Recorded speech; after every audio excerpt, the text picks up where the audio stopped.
On August 25, 1942, Lieutenant Commander Kenji Hitano had a decision to make. Auxiliary Troop Transport Kinryu Maru was disabled by air attack off the western coast of Guadalcanal. It was the early morning hours, and more bombers would be expected soon. But when Hitano heard the drone of B-17s inbound, he decided to send his destroyer in on a daring rescue anyway, putting the Mutsuki in the annals of World War II history. What's up, folks? This is Steel. Welcome to History and Combat, featuring the Tier 6 Japanese destroyer Mutsuki.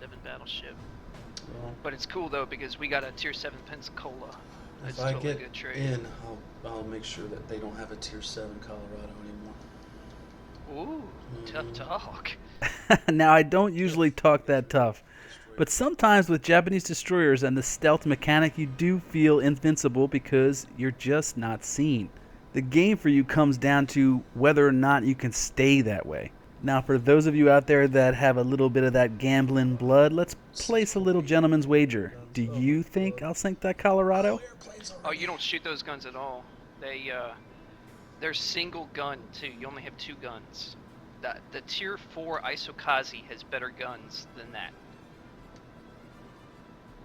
Like if you could take them off and drop weight, that would be the taste. This ship was launched on July 23rd, 1925, named Destroyer Number 19. How original.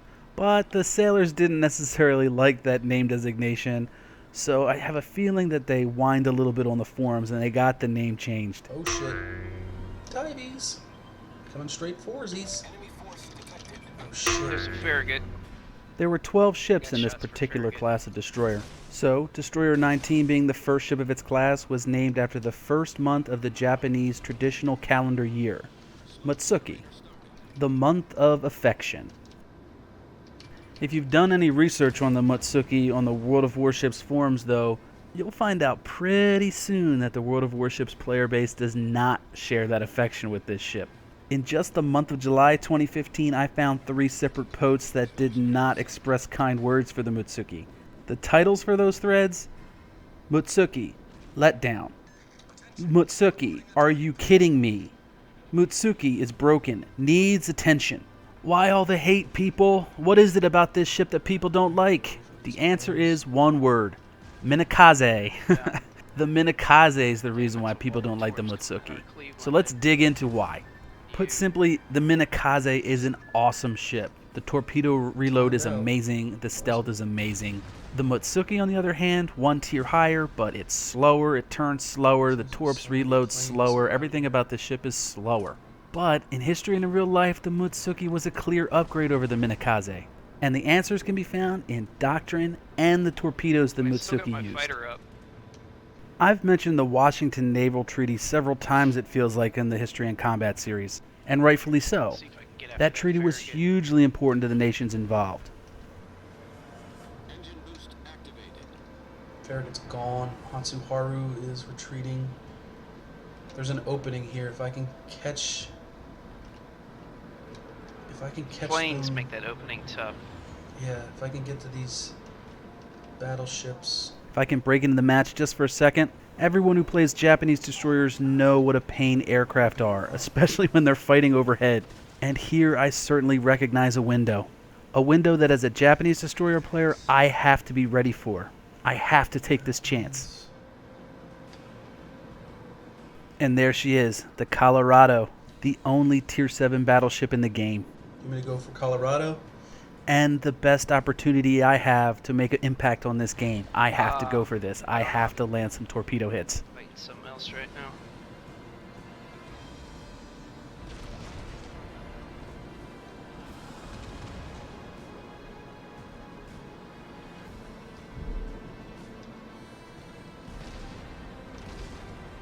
To have any chance of success, I can't be spotted. There's fighters inbound. I have to take the shot right now.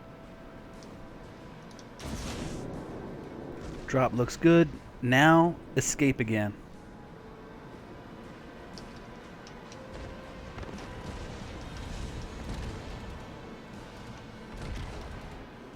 Looking good, looking good.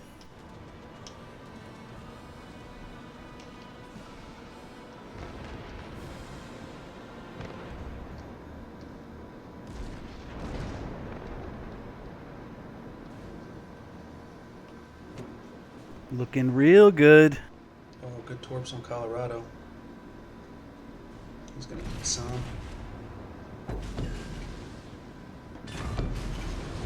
Yes, Colorado down. Colorado down. Yeah, I just said that. Very The nice. truth comes to light. Alright, so back to the Washington Naval Treaty. It was negotiated in the early 1920s and had provisions about all types of naval warships. I explained in the Fuso video that it impacted battleships. It forced nations to update and modernize the battleships they had, but it also put a hiatus on the building of new battleships. In the Miyoko video, I talked about how it impacted cruisers, and most certainly, as you can imagine, it impacted destroyers as well, but in a roundabout way, not just in the tonnage and the number of destroyers, but the impact the negotiations had on naval doctrine itself. The Washington Naval Treaty was designed to Snurberg's stop a range, naval arms race, but in Wow. reality, It's like it simply 16, was a some crazy like that. negotiation for the next world war.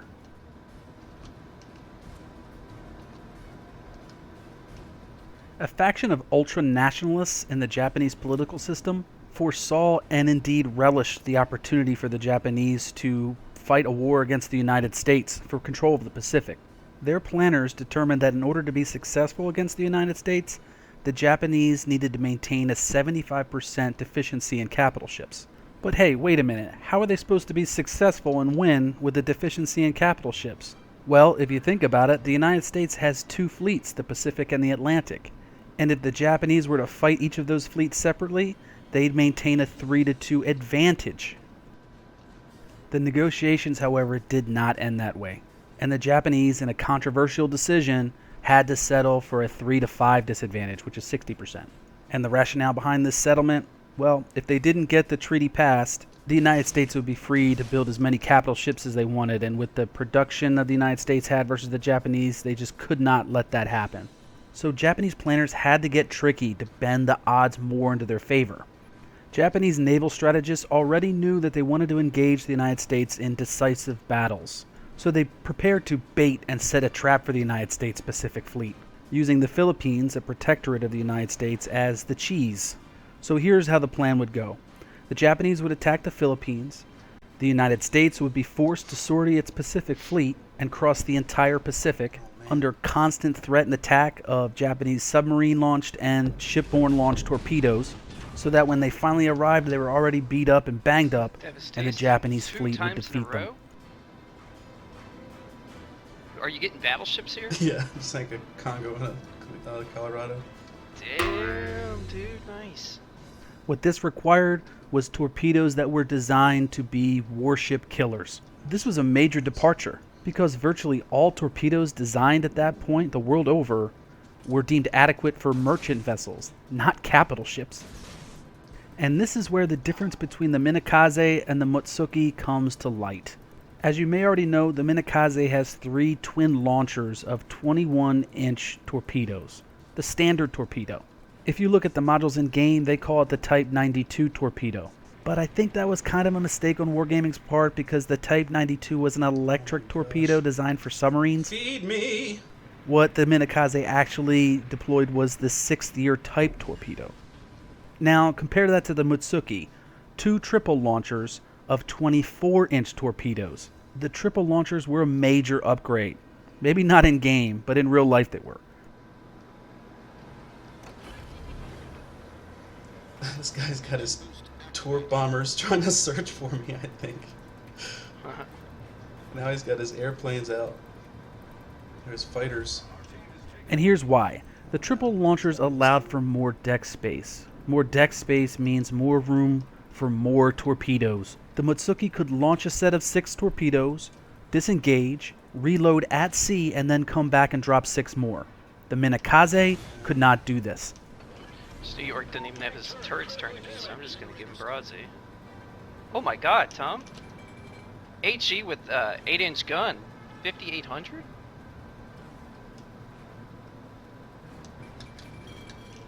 Oh crap, he does have 1 gun turned to me.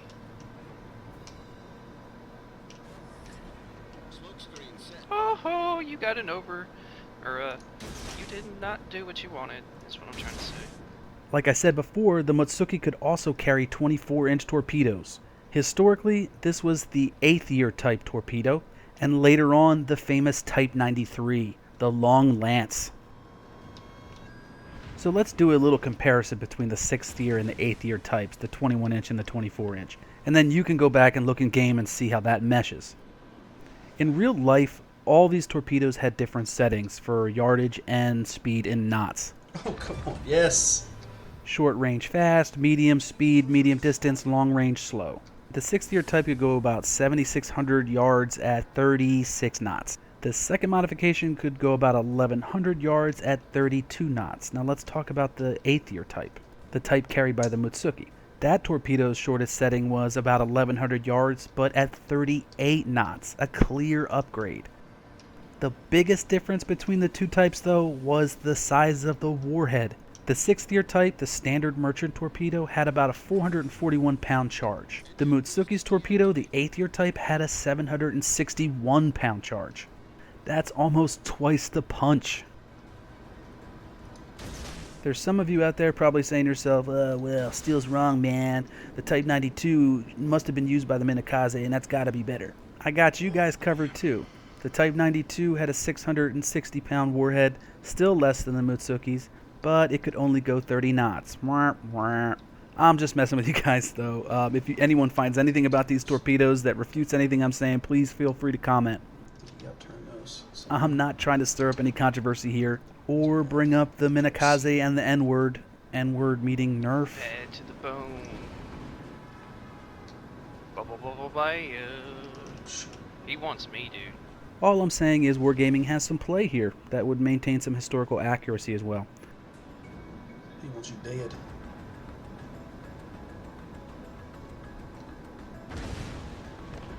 Okay, you fired. Now it's time for me to get my taste. Now that I might have prickled some giblets, let's get some of you guys back to your normal, calm, not rant-worthy states and talk about the Mutsuki again. We all know now that decisive battle of surface ships never came to fruition. The sole reason was probably the success of Pearl Harbor. I'm dropping torps behind you, okay? Behind me. Okay, yeah. Clear.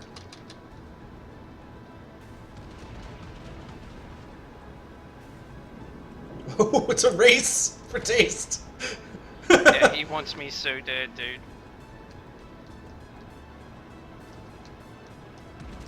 Aobas are fast, right? Yeah. Fast torps.